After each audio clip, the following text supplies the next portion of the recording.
Korea to Germany, from Alaska to Puerto Rico.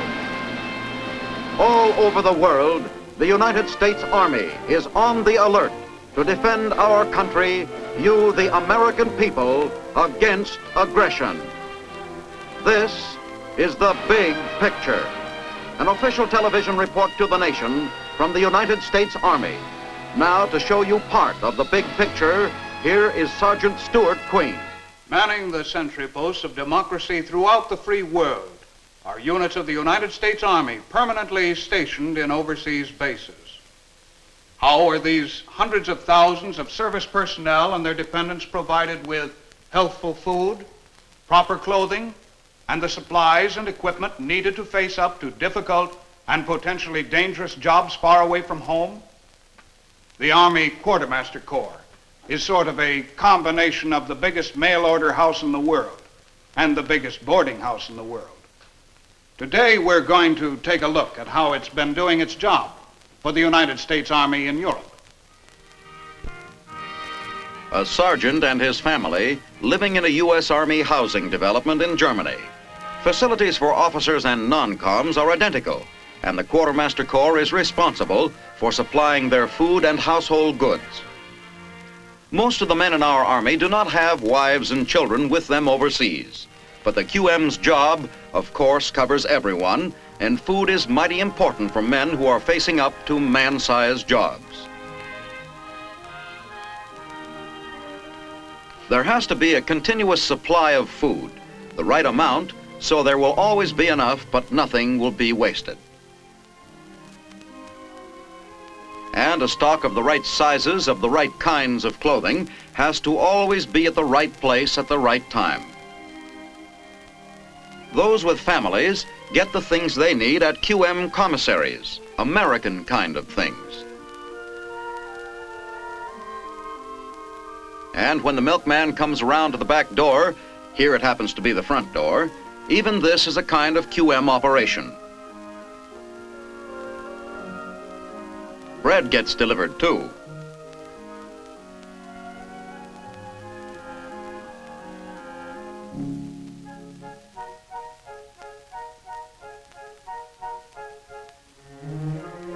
Here's real stateside service, courtesy of the U.S. Army Quartermaster Corps.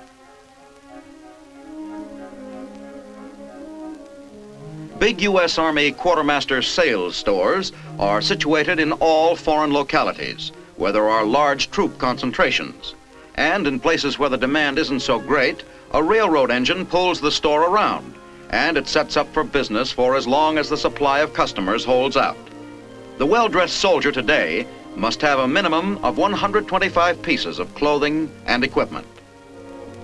She'll think you look fine, Joe.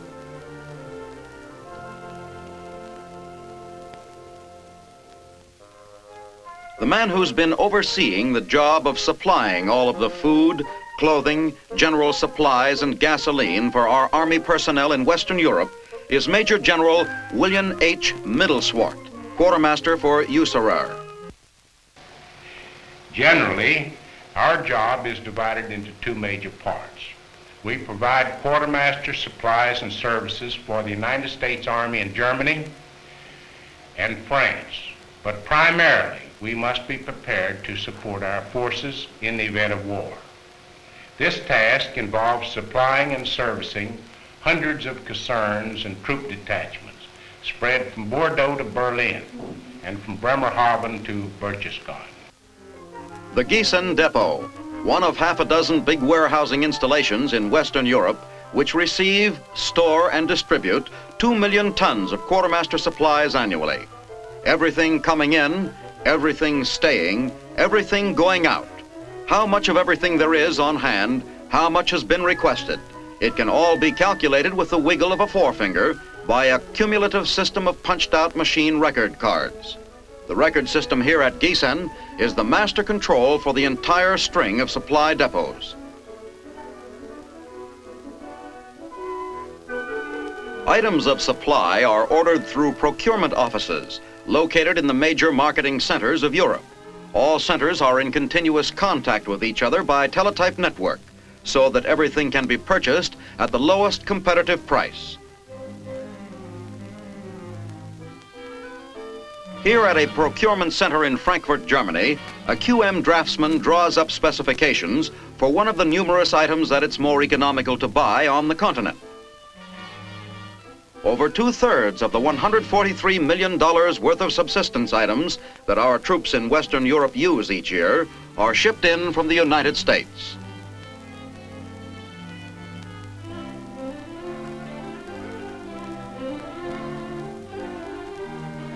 From the moment a crane load of a new shipment touches down on foreign soil, U.S. Army checkers are on hand and alert to make sure that all of every shipment is properly accounted for and will get into the hands of the people for whom it is intended.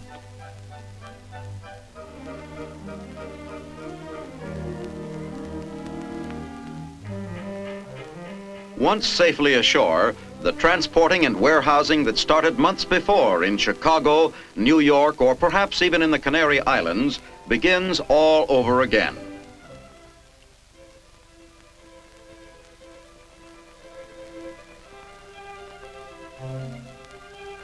It sort of looks like there'll have to be some new holes punched out on a few of those machine record cards back in Gießen, doesn't it?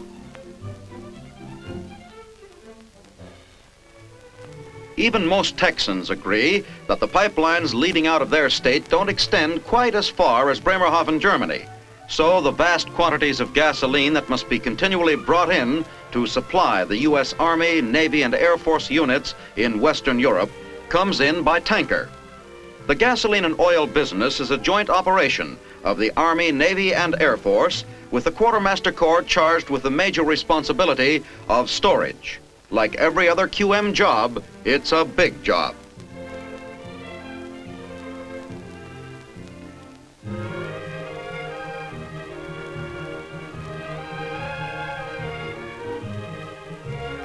Roll out the barrel, we'll have a barrel of Class 3 supplies. That's what the folks in the Army Quartermaster Corps call the juice in these drums. Just plain old motor fuel to you. Unless maybe you lived over here, turned a bit continental, and are calling it petrol now. Whatever it is you want to call it, this much is sure. A modern army has to have a whale of a lot of this stuff.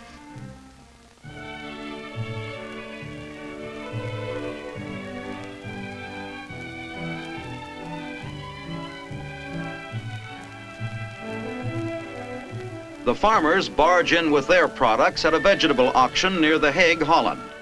Just one of the dozens of buying centers throughout Europe where QM personnel are always on hand, checking for quality and bidding for price.